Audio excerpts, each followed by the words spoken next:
Assalamualaikum warahmatullahi wabarakatuh.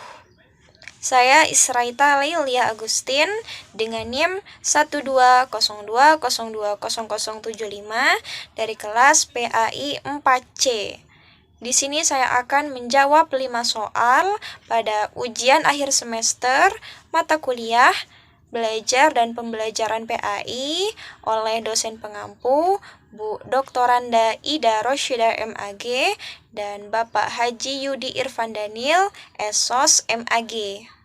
Baiklah, untuk soal yang pertama, jelaskan salah satu metode pembelajaran yang Anda ketahui mulai dari definisi, kelebihan, kekurangan, serta teknik penggunaannya. Di sini saya akan memilih metode ceramah. Definisi metode ceramah.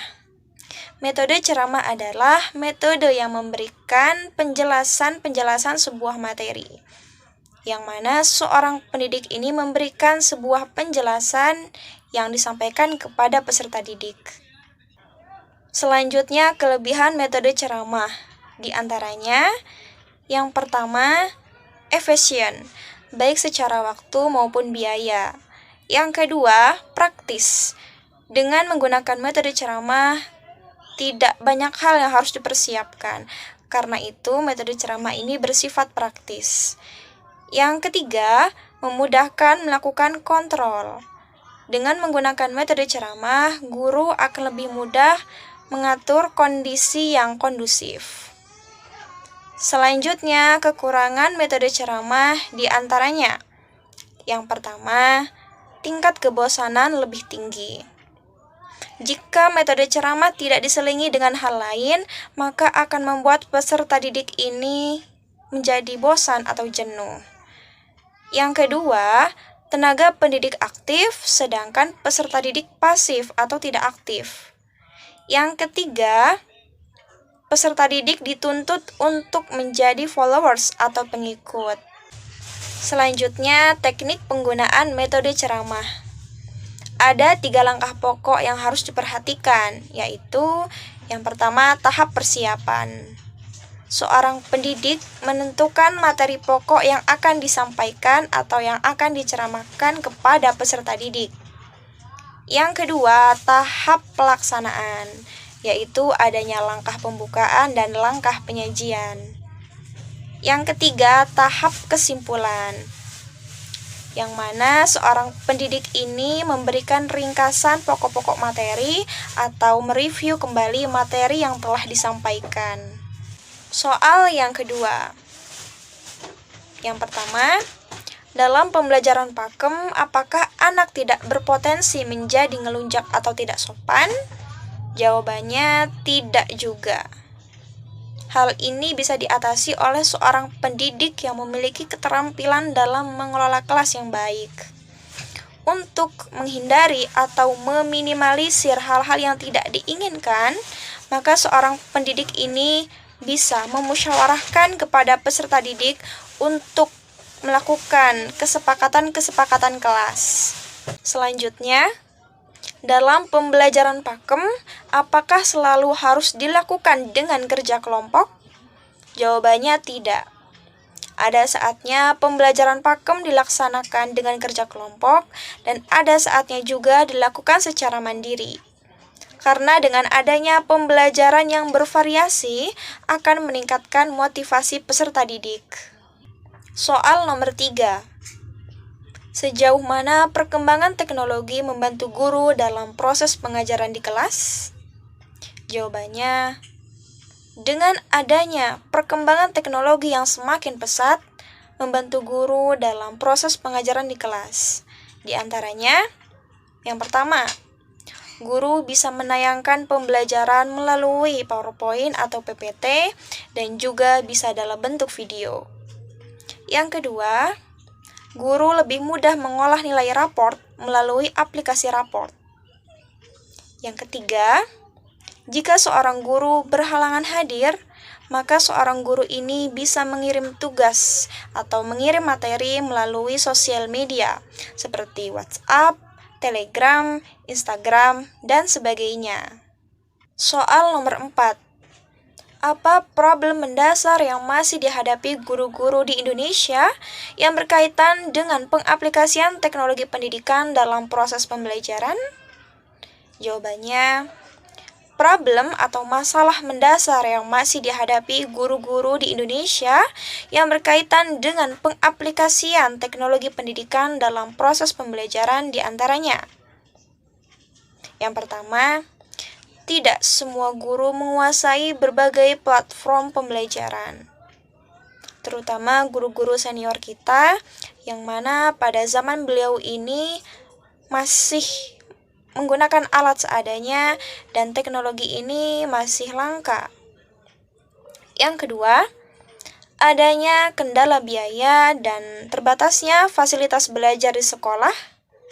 Yang ketiga, kurangnya perhatian pemerintah dalam program pengajaran guru, terutama guru-guru senior untuk pembinaan pengajaran teknologi pendidikan. Soal nomor 5. Apa judul makalah yang Anda buat? Judul makalah yang saya buat bersama rekan saya kelompok 6 yaitu tentang pengelolaan kelas. Pembahasan yang pertama, pengertian pengelolaan kelas. Pengelolaan kelas adalah keterampilan guru dalam menciptakan dan memelihara kondisi belajar yang optimal dan mengembalikannya bila terjadi gangguan dalam proses belajar mengajar. Dengan adanya pengelolaan kelas yang baik, maka tujuan pendidikan dapat tercapai. Pembahasan yang kedua, pengelolaan kelas oleh guru. Pengelolaan kelas dapat dibahas secara komprehensif di bawah 5 bidang utama. Di antaranya, yang pertama pengelolaan lingkungan fisik, yang kedua pengelolaan waktu, yang ketiga pengelolaan perilaku siswa, yang keempat pengelolaan hubungan dan komunikasi, dan yang kelima manajemen kurikulum. Pembahasan yang ketiga, cara pengelolaan kelas yang baik.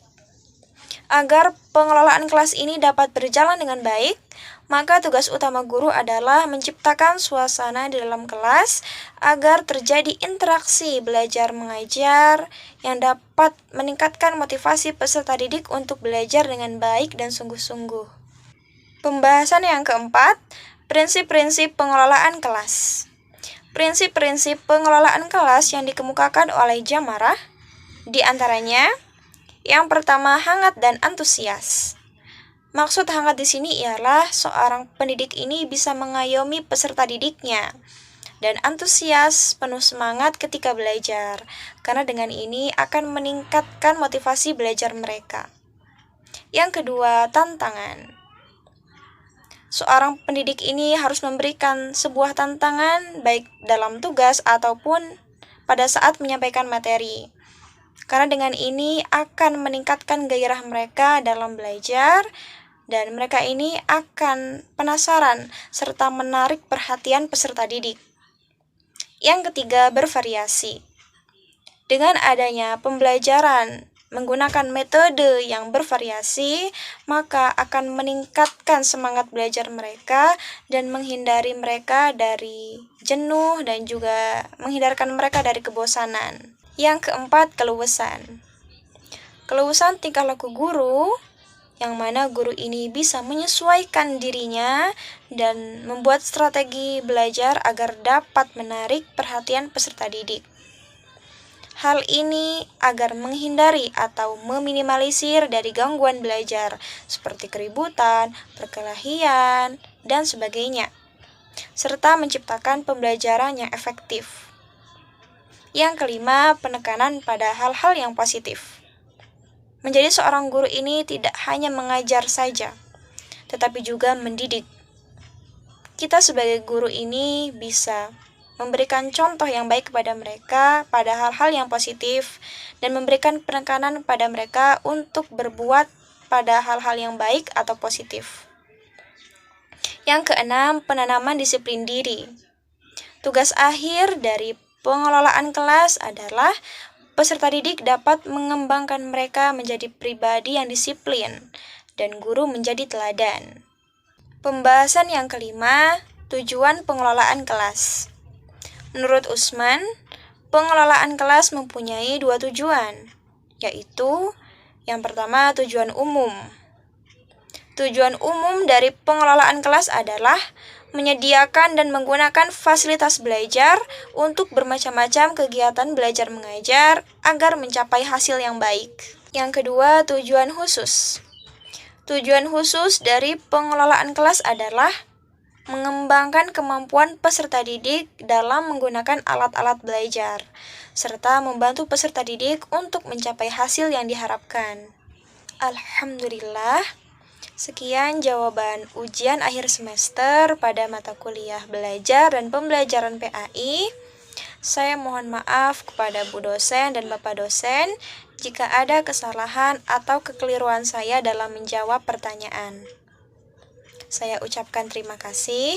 Jazakumullah khairan. Wassalamualaikum warahmatullahi wabarakatuh.